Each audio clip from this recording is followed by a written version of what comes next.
Hello, hello, hello. I'm back. Day 10. We made it. We made it into double digits. Whew. And as promised yesterday, today is going to be the first in 5 parts on the discovery process and why it's so important. Um, just to bring you all an update, my email is still down. My website is still down. I hopefully that will all resolve itself in the next 24 hours. But if not, I'm going to have to do some things with URLs. So if you're clicking on the links below and they're not working, I do apologize. If you're watching this way into the future, I'll have changed the links. But if you're clicking on them anytime, week commencing 10th of June, they probably aren't working, and I apologize for that. Right. Stop waffling, Gavin. Let's get into it. Discovery process. So everybody talks about discovery. It is one of the most important parts of the sales process. Arguably the most important part of the sales process. I mean, people like to talk about closers, and they like to talk about closing motions and like strategies you use to get the deal over the line. Now, don't get me wrong, at the time they feel important because you're trying to move a deal along. But if you do the discovery right,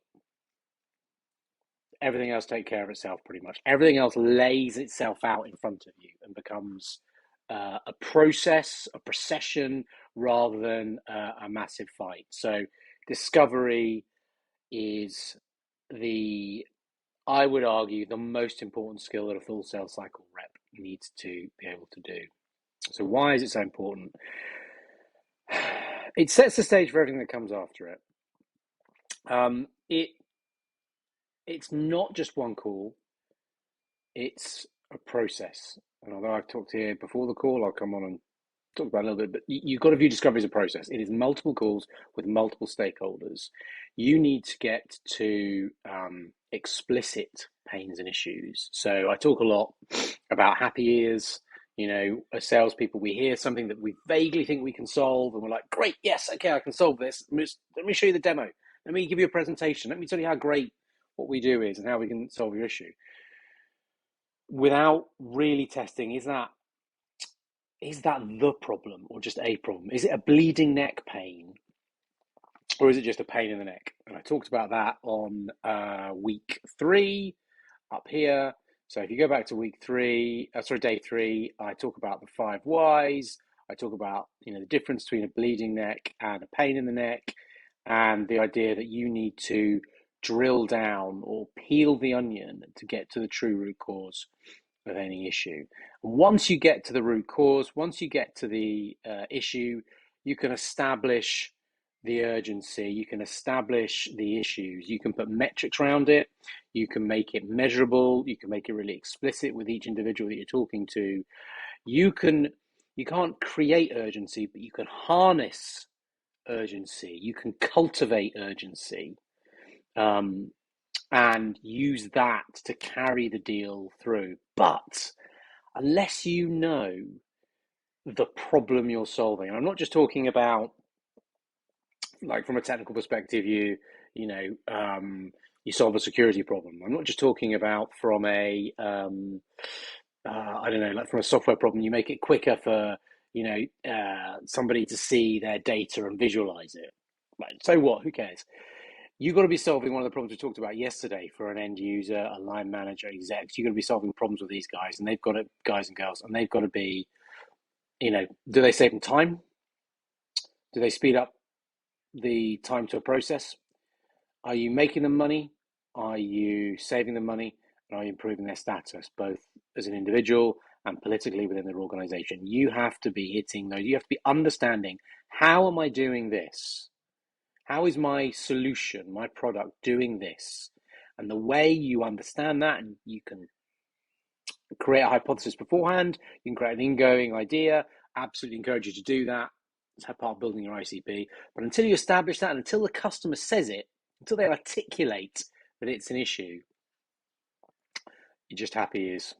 So it's really important that during that discovery process, you work hard, you ask great questions, you go in with really great business acumen to get to the root cause of issues that your clients are seeing. and get them to articulate the pain, get them to articulate the business issues and the challenges that are suffering, the priorities they have that are suffering as a result of this issue that you're looking to solve. Now, the reason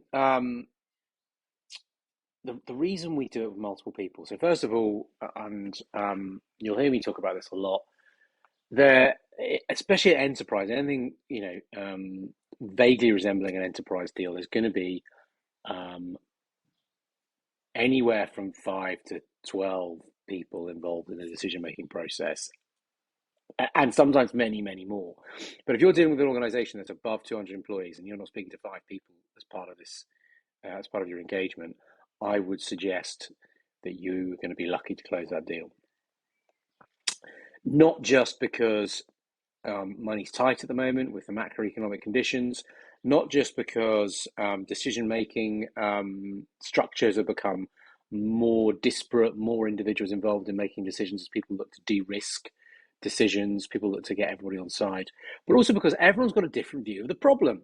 Now, I use this analogy a lot when I coach with my clients, and this analogy of the blind men and the elephant. So depending on where you're standing and depending on what you're touching, you will feel the elephant and it will seem like something different to you. So, somebody standing by the trunk might think it's a snake. Somebody standing by the ear might think it's a creature with wings. Somebody standing by a leg thinks it's a tree. Everyone has a different idea of what it is. And your job as a sales rep, as an excellent sales rep, is to gather that information together. And you can build your 3D model. You can triangulate exactly what the problem looks like. And so then you become the individual who has the best understanding of the business, the best understanding of their problem. You can articulate it best. When you go and speak to the exec, you know it really well. And you can talk to them surgically about their business. And this is what great discovery enables you to do.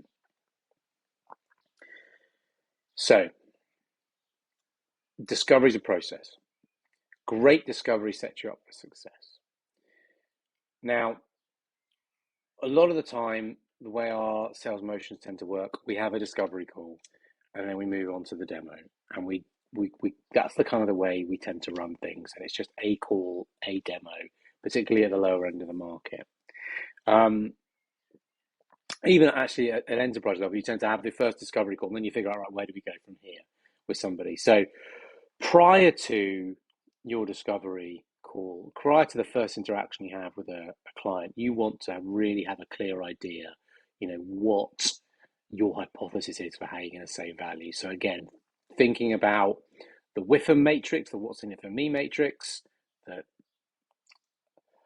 I'm going to say I made it up, but I mean, it's based on a bunch of stuff other people have talked about. So it's not exactly revolutionary, but I might copyright this. We'll see.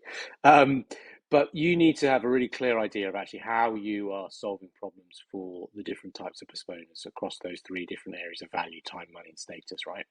You need to have that really clear in your head. You need to know which type of persona you're talking to so that you can actually go to that value statement, and you have to have a really strong feel for where you can help. So you want to have all that written beforehand, an idea of that, and you want to have enough market knowledge and market awareness so that you can speak to what their competitors are doing, what other customers of yours are doing, and the results they're seeing because they're using your solution, and the struggles they were having prior to using your solution. This is how they got out of it. So you want to have a really clear view of like current state challenges and future state, ideal state, possible opportunities when they start to implement the solution that you're offering. So that is your prepare piece. Then you want to prompt. So as you're getting close to discovery calls, and this is like, buyers are great, aren't they? They can just no show, they can disappear, they can do all sorts of things. 2 days before, drop a note. And I suggest something like this,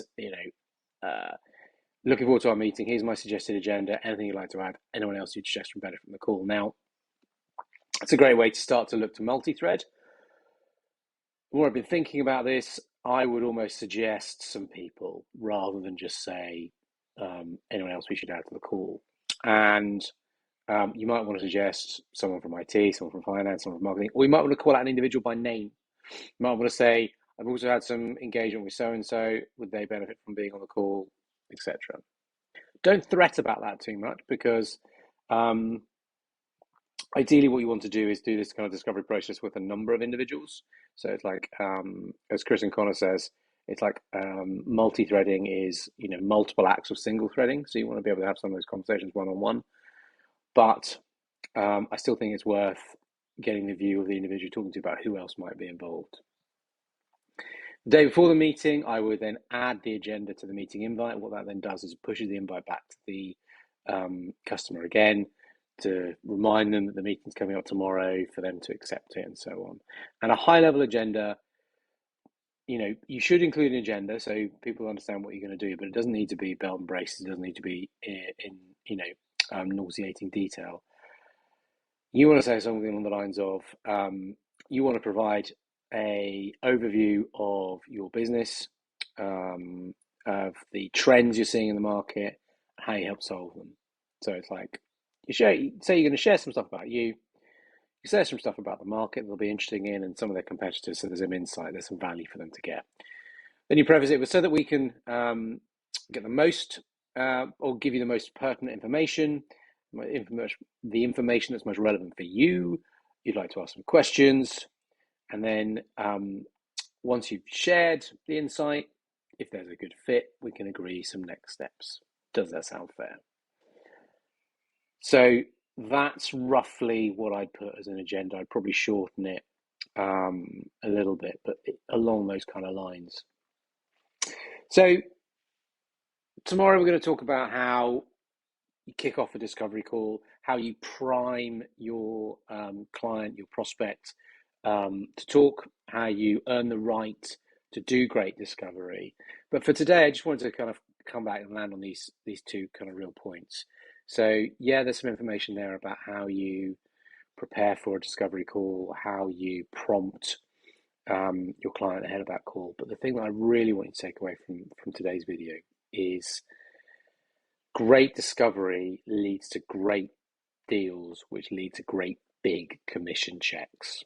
And I was talking to a client earlier today, and he asked me, what he's like, I kind of understand, you do discovery, you walk up through a decision process, you get to power, but what are the one or two tips that you'd say? What are the things that make a great account executive? What makes them really stand out? And that was a really easy question for me to answer, because it's the boring, unsexy but difficult stuff that takes you from good to great. It's not tips, tricks, tactics, hacks. It is doing the basics really fucking well. And in the instance of sales, that comes back to doing a great discovery, not resting, not being satisfied with the surface level problem, not getting happy ears, going all the way to the actual pain, the issue that you're trying to solve, and then working from there forwards. And guess what? If that pain isn't there, if it's not that urgent, qualify out or just manage expectations. But when you find that, when you can articulate, when the client articulates it for you, and they start to have their own metrics, and they start to they get excited and energized about it, you're on a winner. Slightly longer video than usual, but hopefully it all made sense. Part 2 coming tomorrow. Hopefully I'll have an email address and website that's working then. Thank you.